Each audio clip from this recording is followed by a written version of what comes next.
শুভ সকাল বন্ধুরা, কেমন আছো তোমরা সবাই? আশা করছি তোমরা সবাই খুব ভালো আছো। আমিও খুব ভালো আছি। দেখো সকালবেলায় কিন্তু বেশ ভালো রকম বৃষ্টি হয়ে গেছে। এখন একটু বৃষ্টিটা ছেড়েছে, রিক ছাতু খেয়ে পড়তে চলে গেল।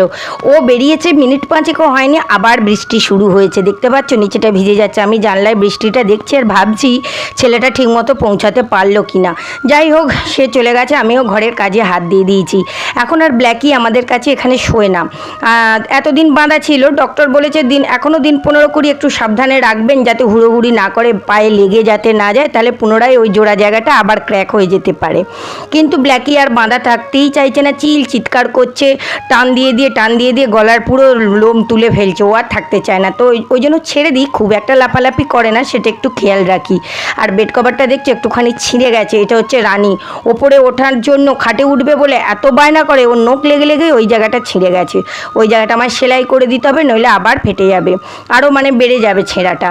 দেখো বিছনাটা করে রাখছি, আমি এখন চা খেতে বসবো। তো ওই সকাল আর সন্ধ্যে চা খাবার সময় না ওকে একটু বাঁধি, কারণ এরা সবাই দুটো পা তুলে বিছনায় দাঁড়িয়ে চা বিস্কুট খায়, আর ও সেটাই ধান্দা করে, ওর পিছনে পায়ে যদি লেগে যায়। এই যে দেখো ব্ল্যাকিকে এখন বেঁধে নিয়েছি, আর আমি চা আর আগের দিনের দুটো পরোটা ছিল নিয়ে ওদের সাথে আমি চা খেতে বসেছি। যাই হোক, ওদেরকে নিয়ে আমার চা খাওয়া কমপ্লিট হয়ে গেল। এবার রান্নাঘরে চলে এসেছি। আজকে না বোয়াল মাছের মাথা এনেছে, সেই বোয়াল মাছের মাথাটা ভেজে ঝাল করব। দারুণ লাগে খেতে। এক সময় তো কাটাপোনা মাছ, চারা মাছ, এসব মাছ বেশি খেতাম। তখন এসব বোয়াল মাছ, তারপর আমুদি মাছ, লোটে মাছ, এগুলো অতটা না আমাদের গ্রামে ঘরে পাওয়া যেত না। কিন্তু এই কলকাতায় আসার পর না এই মাছই এখন বেশি খাই। এত ভালো লাগে বোয়াল মাছ, লোটে মাছের ঝুড়ো খেতে, আমুদি মাছের ঝাল খেতে, মনে হয় ওই দিয়েই ভাত খাওয়া হয়ে যায়। কে কে আমার মতো এইসব মাছ খেতে বেশি ভালোবাসো একটুখানি কমেন্ট করবে আমাকে। সে যাই হোক, চলো এখানে মাছ ভাজছি। দেখো অনেকে বলে মাছেতে তেল মাখিয়ে রাখতে, আটা মাখাতে, তাহলে মাছ ফাটে না, কিন্তু এই মাছ এত বোমবাস্টিং হয় না, সে কি বলবো, চোখ নাক পুড়ে যাবার মতো। আমি তো ওইভাবে ভাজি। আর এই দেখো না, মাছ এখন উল্টে দিচ্ছি, ইন্ডাকশানটাকে অফ করে দিয়েছি, আবার চাপা দিয়ে দিলাম। এই করে করে যখন মাছটা ভাজা হয়ে যাচ্ছে তখন আবার ইন্ডাকশানটা অফ করে নিয়ে মাছগুলোকে তুলে নিচ্ছি। আর আজকে না বেশ পেঁয়াজ রসুন আদা দিয়ে জমিয়ে কষিয়ে রান্না করব। বললাম রিকের মুখটা খারাপ হয়েছে, ও কিছু খেতে চাইছে না, আর ও এমনিতেই কাঁটা মাছ খেতে চায় না। ওকে এই যে মাথাটা না ও খেতে চায় না, ওকে একটু মাছ দেখেই দিতে হয়। সে যাই হোক, চলো এখানে দেখো মশলাটাকে জমিয়ে কষিয়ে ফেলেছি। একটু ধনেপাতা দিতে পারলে যা হতো না, কিন্তু ধনেপাতা নেই। আমি ধনেপাতার বদলে এখন মেথিটা দিই। মেথিটা দিলে ওই কাসুরি মেথি যেটাকে বলে, খুব টেস্ট হয় দেখেছি। এখন বেশিরভাগ তরকারিতে না আমি ওই ধনেপাতা না থাকলে কাসুরি মেথিটাই ব্যবহার করি। যাই হোক, মাছের ঝালটা ফুটতে দিলাম, একটু ভালো করে ফুটিয়ে গেলে গরম মশলার কাসুরি মেথি দিয়ে নামিয়ে নেবো।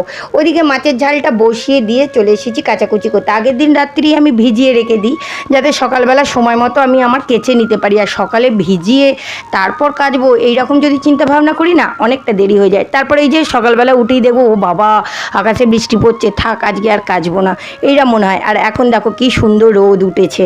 কাচাকুচিটা করে নিলাম আগেই, রান্না হতে তা আগে শুকিয়ে দিই, মেলে দিতে পারলে তাড়াতাড়ি জলটা ঝরে গেলে ঘরে দুয়ারে মেলে দেওয়া যাবে। আমার বারান্দায় দড়ি টাঙানো আছে, আর ছোটো ঘরটাতেও আমি দড়ি টাঙিয়ে রেখেছি, কারণ যখন এখন বর্ষাকাল সব সময় বাইরে শুকোয় না, এই রোদ আসছে আবার বৃষ্টি আসবে, কতবার তোলা পড়া করবো, ওই জন্য ঘরেতেই মেলে দিই, তাই জলটা একটু ঝরে যাবে।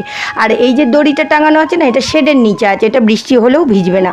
যাই হোক, ঘরের বাকি কাজকর্ম স্নান করে নিয়েছি। আর আজকে হচ্ছে রাধা অষ্টমী, রাধাকৃষ্ণকে নতুন একটু ড্রেস পরিয়েছি। জন্মাষ্টমী তো পুজো করতে পারিনি, তো যাই হোক আজকের দিনে একটু ঠাকুরকে মিষ্টি জল দিয়েছি আর নতুন ড্রেস পরে সাজিয়েছি। আর এই তারামাটা নতুন এসেছে, কেমন লাগছে একটু কমেন্ট করো। আর আজকে দুপুরের মেনুতে ছিল উচ্ছে আলু পেঁয়াজ দিয়ে ভেজেছি, আর কচু আলু বড়ির তরকারি করেছি, মাছের ঝাল। এই দিয়েই আজকে দুপুরের খাবারটা সেরে নেবো। খুব খিদে পেয়েছে, সেই সকালে চায়ের সাথে দুটো পরোটা খেয়েছি, আর কিছু খাইনি। ঘরের এত কাজকর্ম সেরে এতগুলো ডগিকে খাওয়া দাওয়া মিটিয়ে আর পেটের জ্বালায় না দাঁড়াতে পারছি না। চলো আমি ঝটপট খেয়ে নিই, তোমরা ততক্ষণ লাইক কমেন্ট করে দাও। দেখা হচ্ছে নেক্সট ভিডিওতে, টাটা।